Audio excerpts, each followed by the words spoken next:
শিশু থেকে প্রবীণ পুষ্টিকর খাবার সর্বজনীন এই প্রতিপাদ্য বিষয়কে সামনে রেখে নীলফামারী ডোমারে জাতীয় পুষ্টি সপ্তাহ 2025-এর শুভ উদ্বোধন করা হয়েছে।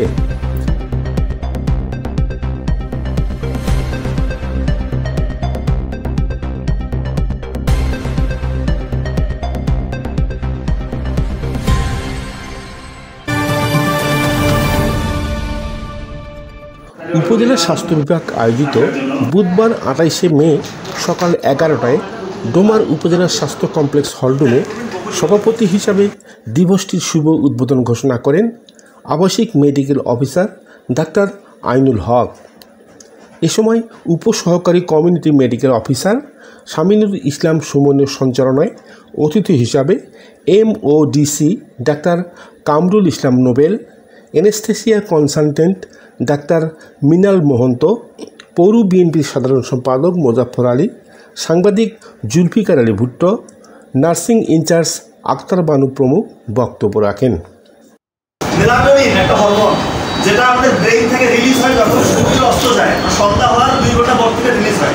ওই সময় যদি আপনি ঘুমান, আপনার ঘুমের কোয়ালিটি 100% হবে, কারণ আপনার ব্রেইনটা খুব শার্প, খুব ভালো কাজ করে।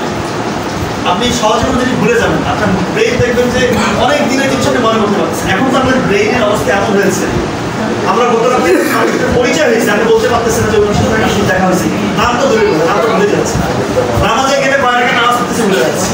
কারণ কি, আমরা দেরিতে ঘুমাচ্ছি, মেলাটোনিন হরমোন রিলিজ হচ্ছে, রিলিজ হয়ে আছে, মানে মেলাটোনিন রিলিজ হয়েছে না, একটু ঘুমাইতে হবে, আমরা ঘুমাচ্ছি না।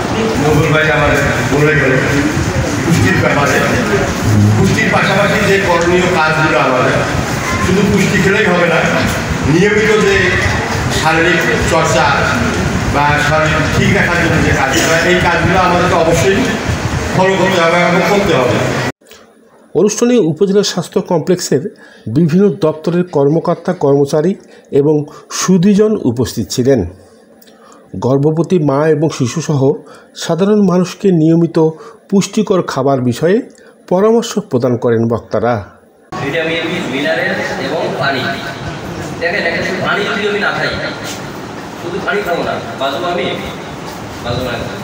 না খেলে ডিহাইড্রেশন হবে এবং অনেক যে ডায়রিয়া নিয়ে আসছে সে বাচ্চাগুলো, অনেক বাচ্চা মারা যাচ্ছে ডায়রিয়া নিয়ে।